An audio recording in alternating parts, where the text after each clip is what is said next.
Every so often, I like to arrange small group dinners where I invite an investor client and an occupier client to break bread. And, more important, to talk shop in an informal setting where they are not on opposite sides of the table, so to speak. What I found lately is that these traditional counterparties have a lot to learn from each other and, in fact, share many priorities in today's market. They're often surprised because they rarely engage with each other about real estate in such a non-adversarial way. On this episode, we invite you to join one of these sit-downs to hear two leaders, each speaking from one side of this traditional counterparty relationship. There's a real focus on how do we build, how do we get our relationships with our tenants, how do we get that information, how do we deliver what you want as a tenant so we can drive returns for our investors. That's Zoe Hughes, CEO of the National Association of Real Estate Investment Managers, aka NAREM, an organization that facilitates knowledge sharing and best practices for investors, covering everything from organizational strategy to capital raising, brand building, deal making, and more. Founded in 1990, NAREM currently represents member firms who hold more than $3.4 trillion worth of assets under management, including a roster of over 100 corporate members, 40% of which are global firms. I think that converges those conversations between investor and occupier really need to align so that we get the best outcome. And that's David Chang, who works by day as the global head of corporate real estate strategy at the bank HSBC, based in Hong Kong, and recently took over as the chair of CoreNet Global, which advances professional development, research, networking, and more for occupiers across the industry. CoreNet's roster includes nearly 10,000 members, primarily in the U.S. and a total of 50 countries around the world. Coming up, an all too limited opportunity to bridge the divide between investors and occupiers as we discuss and debate the state of the industry to find common interests and strategic insights. I'm Spencer Levy, and that's right now on The Weekly Take. Welcome to The Weekly Take, starting with Zoe Hughes, the CEO of NAREM, which focuses on the investor side. Zoe, thanks for coming out. My pleasure. And then we have David Chang, chair of CoreNet, global head of corporate real estate strategy for HSBC, joining us from Hong Kong. And Dave covers the occupier perspective. Dave, thanks for coming out. Thanks so much, Spencer, for having me. And great to meet you, Zoe. Great to have you, Dave.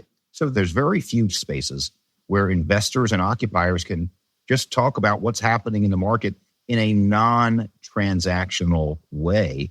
What's your point of view on that, Dave? Yeah, I think there certainly is more of a convergence between occupiers and investors.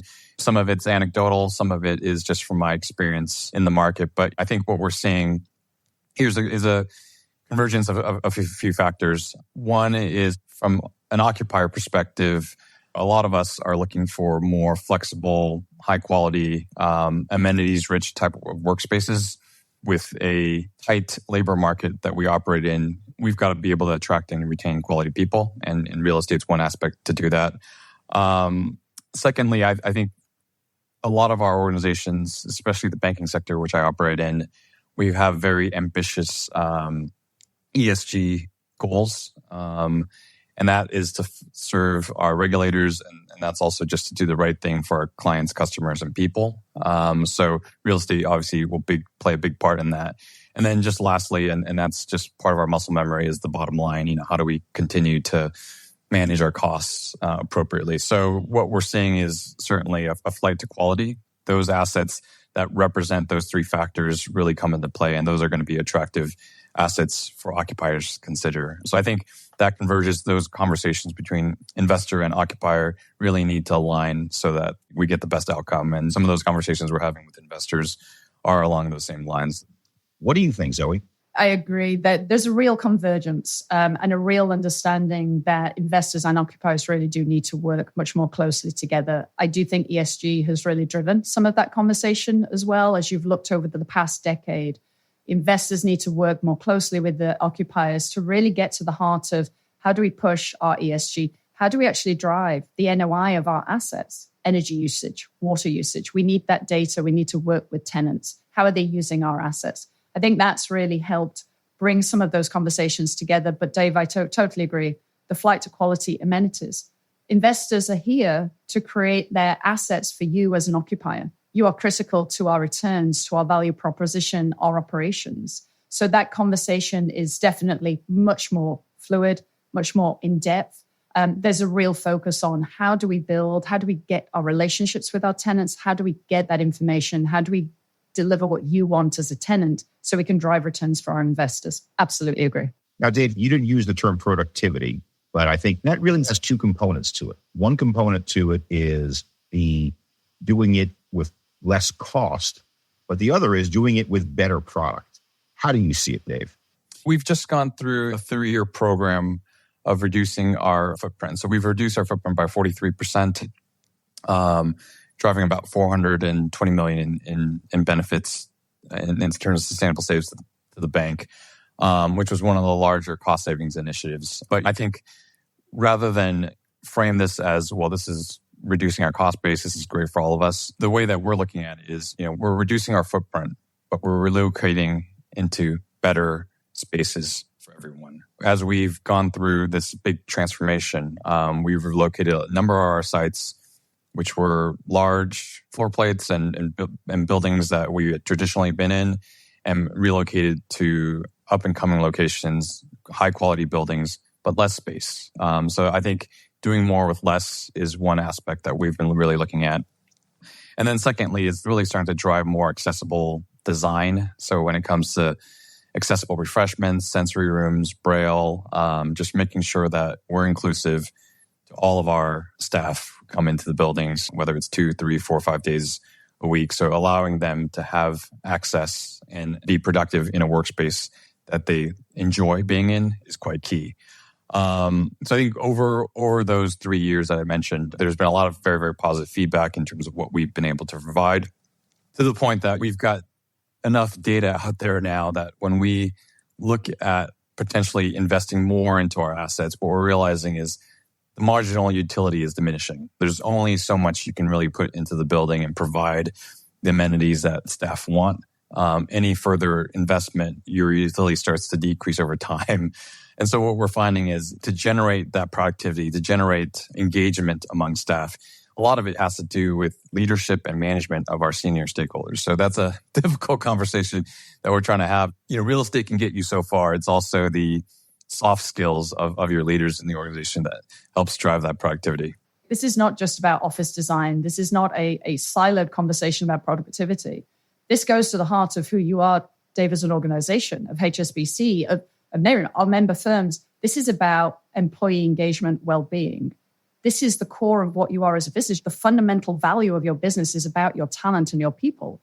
So I actually think as you think about your real estate, it's to support your recruitment, your retention strategies, particularly your retention strategies. It's about your engagement, your culture, really using our officers to think about, we're going beyond physical health. We have to think of our talent. We have to think to their full engagement, how they can bring their full selves to work, to the organization. So I completely agree with Dave. This is not just about office design, productivity, saving costs. This goes to the heart and complements the inclusion strategies, the culture strategies of a firm. It really helps sell yourselves to your people. Well, Zoe, when you hear 43% coming offline from a AAA blue chip client like HSBC, how do our clients in the investor world see that? You have to look at the opportunities ahead. Obviously, if you've got an existing office assets, you have to understand how to operate them better, how to make them more appealing. You're seeing a good number of managers, if they do have office, you're looking to conversions. How can I think about the use of this? Real estate is never static. This is what we always have to remember. You're always seeing real estate, the uses of real estate change, evolve. Nothing is ever obsolete for long. It changes, it gets mixed use. I think you have to look at that. Uses will change, but you look to the future opportunities. And I really do think that you're seeing a lot of the managers in the space, the investors in the space, look to those future opportunities. It is about quality. It is really talking to the tenants. What do you need as you look ahead? More mixed use. You're really seeing the evolution of the uses of real estate going forward. So I think this is much more about looking at the opportunities ahead. But yes, you're absolutely right. The demand for office has pulled back. It has declined. We're now going to see what is that future use of office as we look to the next decade. The whole point around, a rising tide raises all boats is a good one here. I mean, some of the conversations that we're having with some of the investor developers in our space, they're a lot richer in terms of what we collectively need to be thinking about. There was a conversation I had last week with a Hong Kong developer, and their questions were around data science and how do we help you make smarter decisions around your real estate as it relates to the community, as it relates to government and regulators, as it relates to your own objectives within your organization. That's quite key. And building that relationship and ensuring that we have the right stock is key, even though it may not be instantaneous. We've made the decision to relocate out of our headquarter building in London into a completely different asset. And there's been a lot of dialogue around what happens to 8 Canada Square. It's a 25-year-old building. Do we convert that to residential? And so there's been some really positive press around what the landlord and investors are trying to do with that asset. Convert it to mixed use, allow more flexible amenities, allow different types of usage of that building. So I think that's going to be more of the norm rather than a one-off. And I think that's what's going to help drive the industry so that we've got the right stock for what occupiers need in the future. There are hundreds of institutions that are members of CoreNet. So you have this diversity of opinion all under the CoreNet umbrella. How do you put it all together? Everyone's still trying to sort out what their hybrid working model may look like. And they're recalibrating, like you said, Spencer, they're thinking of different ideas, and it could be market-centric. It could also be business-centric as well.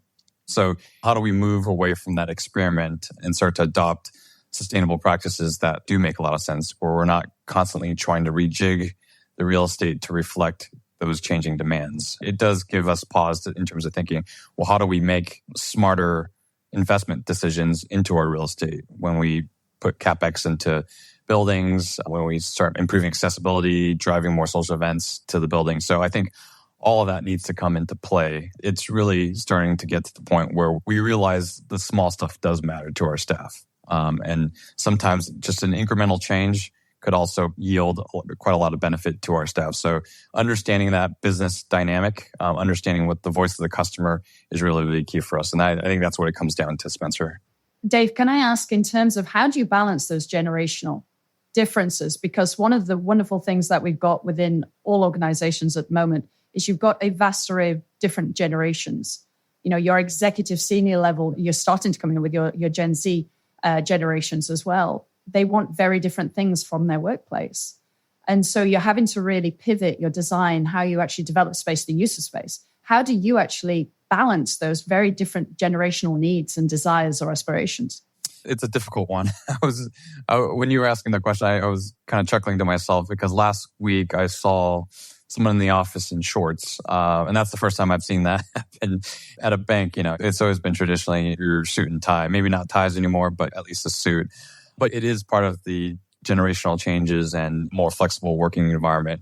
It does come down to data. How do we use it to make the right decisions when it comes to occupancy, utilizations, the right amenities, how we make smarter decisions around how the space is being utilized, and whether it's healthy catering options, concierge type services, all of those things come into play. There's been quite a bit of experimentation from our end, balancing that with cost, of course. But what we're trying to realize is how do we serve the wider ecosystem as best we can? We can't be unique to everyone, but what's the best way that we can serve most of our staff? And that should be what we aim to do. I think the generational question is very, very different. I mean, pre-pandemic versus post-pandemic, people are coming into the office less, and they're coming in with varying hours as well. You don't have your 9-to-5 job anymore, and people use 4 or 5 different work settings a day as well. So what we're understanding is that space and the flow within the building really needs to be fluid and just be really, really flexible around that as well, so that we know what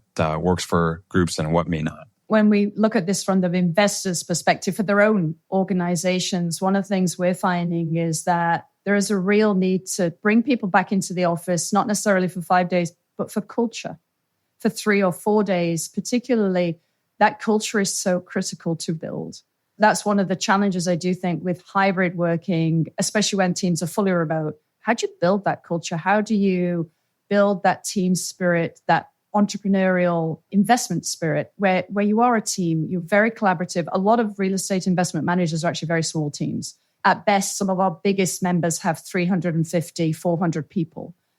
That is a pretty small team, obviously, compared to the likes of yourself. You're talking tens of thousands globally. One of the things we found for real estate investment managers, for the investors themselves, is culture is absolutely critical. So getting people back into the office, that's one of the drivers behind that. But I totally agree. You use your space very differently. Spencer, you're recalling, people needing private spaces. In my former life, I used to be a political editor in the Houses of Parliament. So hundreds of years, we have little phone booths. They were absolutely critical. You're running out of the press galleries, phoning over your copy. We now see them all over the place in WeWorks. These are 100 years old, and we have our little booths to do our stories in. And so real estate goes around in cycles. And it's interesting to see how the evolution will progress. The evolution of the use of real estate will change over the next 5 to 10 years. So, are you in the real estate business, Dave? And if not, what business are you in? When I think about that question, we've always been positioned as a enabling function. So regardless of who we report to, whether it's procurement, HR, the COO, CFO, we're in the business of enabling our business to do what they need to do to be successful. So short answer to your question is we're in the banking sector. And that's for us in real estate to really understand what drives their day-to-day. Is it location strategy, being close to the customer? Is it technology and innovation so that they can be more successful at what they do? So a lot of the discussions that we're having with the business is around prop tech, is around technology. And so part of what we try to do now, in a lot more of these conversations when we talk to bankers, is how does AI, how does technology help drive your business, but also how it drives your internal workplace and how you want to operate going forward? Really, I think it all boils down to one word, and it's the same word that I would put to Zoe and investors, is that our investors aren't in the real estate business. They're in the labor business. And I would say that the same thing goes for the CoreNet group, but since you're both in the labor business, you're in the same business. Your reaction, Zoe? I agree. At the end of the day, when you're making real estate investment decisions, you're following the labor, you're following the people. It's about job growth. It's about people. It's about where they find their business, their pleasure, their homes, their work, their leisure. We are following labor. Absolutely. Yeah, 100%. I'm with Zoe on that. I think the conversation that we're having as a membership base with CoreNet, it comes down to serving and enabling. And what we do is it's through labor, it's through people, and we're a people-centric business. I talked about data a few minutes ago, but a lot of that also depends on the conversations that we're having, what's working, what's not working, what's attractive, what's not. So I think that people element of it is very, very important in how we operate for the future. I think what's wonderful about it is that it's about the execution. Yes, we're in the labor business. We're really seeing where is the growth? Where are the people? Where's the migration? Where's the job growth? Where's the demographic growth? But what we're also doing is this is about the execution. This is the wonderful thing. This is what CoreNet delivers. They think about the execution from the occupier perspective. We think about it from the investor, the real estate investment manager perspective. We have other associations in the industry that think about it from the institutional investor perspective. So the wonderful thing about how we come at things, we come at the commercial real estate industry from these different perspectives and really provide depth of conversations so that we can, within our associations, bring our managers, our constituents together to go, really what is working, what's not? How can you share those best practices to go, oh my God, this has happened. How did you deal with this? Because we're trying to advance the whole of the commercial real estate industry. We're really trying to make things more efficient, more effective, more powerful, because commercial real estate has such an impact on all of our lives. So how can we help those conversations, bring in those conversations together so occupiers and investors can talk more fluently, easily, so that investors, institutional investors and managers can also talk more openly, more fluently? When I talk to my peers within CoreNet, everyone's talking about the delivery models and the execution, like you said, Zoe, but also how the organizations have changed within real estate. There are a number of roles that I can see out in the market that did not exist a few years ago. I mean, you've got data scientists, you've got ESG related leadership roles. Those are the kind of things that obviously did not happen in much scale a few years back, but these are the types of roles that are going to be leading our organizations and having those fruitful conversations between investor and occupiers. So I think that's also driving a lot of that conversation in a very different way than it did a few years ago. I think the industry has changed dramatically over the past decade alone. You talk data, you talk ESG. The roles within real estate have changed dramatically. And you want to be able to talk openly to people who are doing risk management, insurance premiums. You want to be able to talk very openly to people who are doing the ESG, dealing with the same issues you are, peer to peer. And I think that's what CoreNet does exceptionally well. That's what Nareem does exceptionally well. It's that peer to peer. It's very open. It's very candid. We talked about labor. We talked about sustainability. But I have to get to the bottom line. And while I'd like to say that investors and occupiers are extremely similar, they have the same needs, goals, objectives for the most part, they don't always have the same needs, goals, objectives. So if you were to ask Dave one burning question, what you would ask investors that you're not being answered today? Sure. I think this goes back to the conversation I had with an investor last week here in Hong Kong. We had a very spirited conversation around prop tech and how technology will help enable the future of commercial real estate. And there's some investors that I'm not sure if it's flavor of the month or if this is a serious consideration, but there's different depths of conversations that we're having.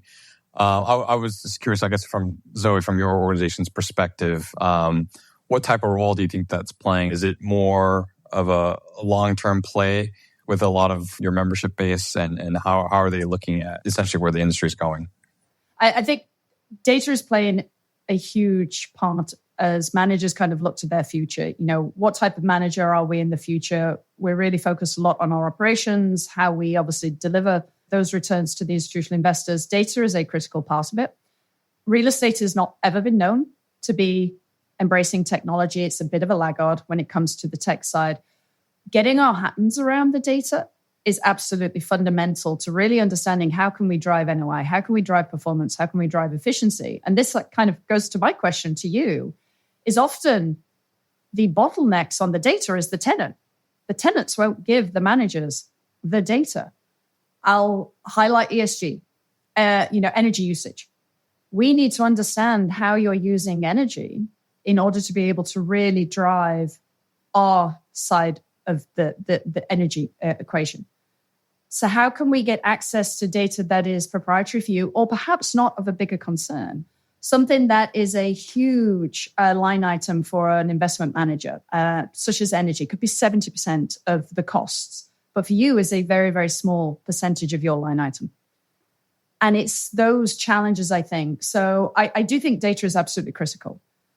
Tenant data is exceptionally important as you look ahead, because how can we drive efficiencies? How can we get the assets better? How can we drive that NOI, obviously for our own investors, but also for you? Because it's important for you that you have spaces that are driving your bottom line as well, but when it's on a very different scale. So I do think data is absolutely critical. Yes, there's huge investment in underlying data, getting access to the data scientists, but it is no good looking to the shiny, sexy tool of AI when the underlying data is not being mapped, collected, or doesn't have the same data governance. That's where we really are. That's where a lot of time and attention is being spent right now. The sexy tools, yes, we need those as we look ahead, but we've got to get the fundamentals absolutely right. But I would push the question back, is the tenants need to be a little bit more open in terms of giving us the data in the first place so we can actually drive on behalf of you and obviously the institutional investors as well. I do agree 100%, because you can't move in lockstep without some sharing of information. I think potentially that was as a result of probably some legacy behaviors around operational risk and data security and things of that nature. But I think there's more and more of a willingness, because of many of our organizations in CoreNet who have big green or sustainable ambitions.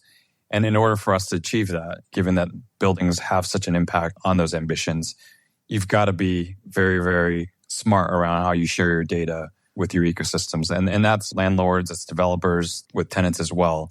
So I guess a call to action, and maybe to some of our listeners, if there's interest in putting together a minimum viable product or a proof of concept with how this data can be shared what value we're trying to drive, what are some of the outcomes that we're trying to drive, that might be a good test case in terms of how that relationship can work and how there's seamless sharing of information so that everyone's working towards the same objectives.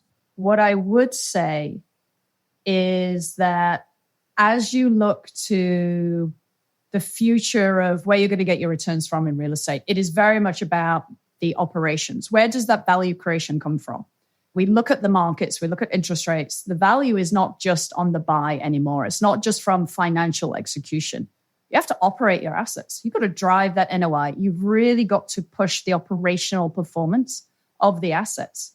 So that means you really need to work more with your tenants, more with your entire teams. You've got to drive. You've got to really understand. You're going back to the basics of real estate. So I would say relationships are even more important because you're not just relying on the market, on that, the value being created on the buy. You've got to really push and work and go back to the basics of operations. So I think relationships are beyond critical now.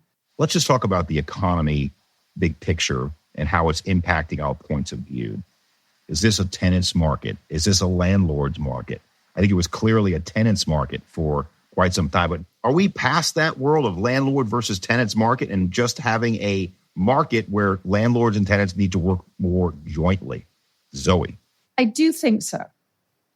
I still think when you're looking at the economy at the moment, if you're talking about office, that is absolutely subdued. That is going to take a while to come back to understand what is that future use? What do we need?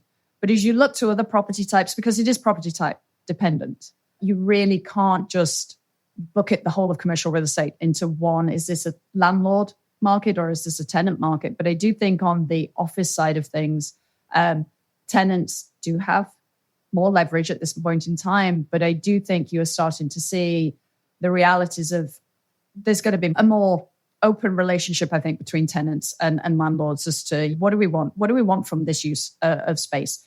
Dave made this point in terms of, well, how do we think about hybrid? How do we think about our real estate, what we need from this? Because this is being driven not just by cost, site selection, quality. Dave, you said they were the three criteria in which you judged what space do I need? How do I think about my real estate facilities? You're bringing in talent, you're bringing in other conversations, you're bringing in amenities, you're bringing in well-being. There are so many more areas that Dave, in his role as HSBC, and then CoreNet generally, they're wanting to use their real estate to drive their talent strategies, their business strategies, their enterprise strategies. They're wanting to use real estate in new and different ways. So I do think what you're going to see is more conversations, better relationships, and more openness. Say, this is what we need. This is what the landlords can deliver. So I do think you're heading there. At this point in time, in terms of office, absolutely, the tenants do have a little bit more leverage. I think your question on tenant versus landlord market, I think on the aggregate, I would venture to guess it's probably a bit more tenant in terms of leverage and favorability. But I think when you're looking at the high quality assets, a lot of the market conditions relating to those assets are holding strong. And so, in my opinion, for that particular segment, your grade A type blue chip buildings, those would be, in my opinion, more of a landlord favored market because of the demand that we discussed, but also the fact that there's fewer of those assets available as well. That's the debate that we're having internally, and a lot of my peers are as well, is if there is that flight to quality and we're all looking for the same assets, you can see where the rubber meets the road there. I think as it relates to the relationship between investor and occupier, I think it can only go up given the convergence factors that we discussed previously, given the fact that we're all going through quite a bit of transformation. I think it was accelerated by COVID, but as Zoe said, around the people and the talent equation, given where investors need to think more around resiliency of their assets, it's all a perfect storm, in my opinion, Spencer. And so I think you'll have more of these conversations happening and hopefully driving our industry in the right direction as well. This is the wonderful thing. It's exactly what Dave talks about. We're building relationships for the future because we're both reliant on each other. We think data, we think prop tech, we think AI, we think resiliency, ESG, we think in terms of hybrid. We need those open communications. And Dave, you want to build long-term relationships with landlords, with investors. that you know you can do business with because you need that data, that ESG, that resiliency. So I think this doesn't have to be adversarial. Markets change, cycles change. Someone will have leverage, someone will have more, a bit less. That's the nature of real estate. Cycles happen, that's great. But it doesn't need to be adversarial, that's business. What we need is those relationships and those places to have those conversations going, this is working, this is not. That's what CoreNet does, that is what NAREIM does. We're really open spaces to have and say, this is not working. How can we improve it? How can we all drive forward? How can we improve commercial real estate for the better for everybody? So we're just about out of time. So I'm going to ask one more specific question, and then we're going to ask a wrap-up question to both of you. We talk almost exclusively here about office. But Dave, how do you and CoreNet see other asset types playing into the conversation we're having today about landlord-tenant relationships, data, and some of the other factors? CoreNet's traditionally been really focused around office, the commercial sector. Obviously, a lot of our membership base have more than just office. You look at retail, you look at data centers, you look at residential, you look at industrial. There is a push to potentially branch out a bit more and look at some of these other asset classes in a bit more detail. We are going through some leadership change, as Zoe and Spencer may be aware. Angela Kane, our outgoing CEO, is moving to a different organization, and we're going through the search process now to bring in a new CEO. And then I think that new CEO will work very, very closely with the board and myself in terms of what is next for CoreNet. Is it about additional asset classes? Is it deep diving into certain topics that we haven't really been focused on previously? Is it to be more of a industry bellwether like ULI? So there's a number of different things that new CEO coming in will need to make some decisions around. What is that strategic agenda? So I'm confident that we'll have the right person in place and focused on the right things because our industry is changing so quickly. We've got to be at the front end of it so that we're providing the content to our membership, but also allowing the right discourse between all the varying groups so that we're on the front foot of what needs to be said and discussed at the highest levels. Great. Well, that was a great wrap-up comment, Dave. And so, Zoe, I'm going to ask you the same from your perspective. Where are we going? Where's NAREIM going? How do we make it bigger, better, and work more closely with the occupier side? I appreciate that. In terms of NAREIM, as we look ahead, where we're actually really going to focus is to continue that deep dive into business and organizational strategies. You're actually seeing the real estate investment management industry about to face a transformation. I think the whole of commercial real estate is facing significant changes as we look ahead. Data, sustainability, there are massive structural changes. I think for investment management, what you are also going to see is the future of investment management change. What does it mean to be a manager? What type of manager you want to be? That is in relation to changing capital sources. You're seeing managers really look not just at the institutional investors, but the individual investors. That's really shaping how we look at the future. You're seeing that real focus on operations. Do I need to be vertically integrated? Do I need to think about development, bring it in-house? I'm not just allocating out using third-party developers. You're also thinking the talent, the org. How do I think about that structure? So as NAREIM looks ahead, where we're really focused is helping those managers think through those changes because the future could involve significant consolidation within investment management. Where is my enterprise value? How do I create value as I look ahead? These are fundamental questions to the industry, and that's where NAREIM is really focused is how do we help you understand what does that manager of the future look like? What does the investor of the future look like? Is it exceptionally large? Do you have to be a behemoth? Do you have to be small, sharpshooters, very nimble, but very small? Where is the industry going to play out? And that's where NAREIM is really going to focus, is helping those managers understand, well, how do I shape my organization? How do I think about enterprise value? What does that manager of the future look like? What are the ways to drive value and growth? And that's where NAREIM is really going to focus as we look ahead, is actually deeper and deeper dives into business and org strategies. This is not just about how do I raise capital? How do I do the deals? This is how do you build a durable brand? How do I build that durable fee stream? How do I think about this? How do I retain and keep my talent for the next generation? How do I think about these things and build that business for the next 5, 10, 15, 20 years?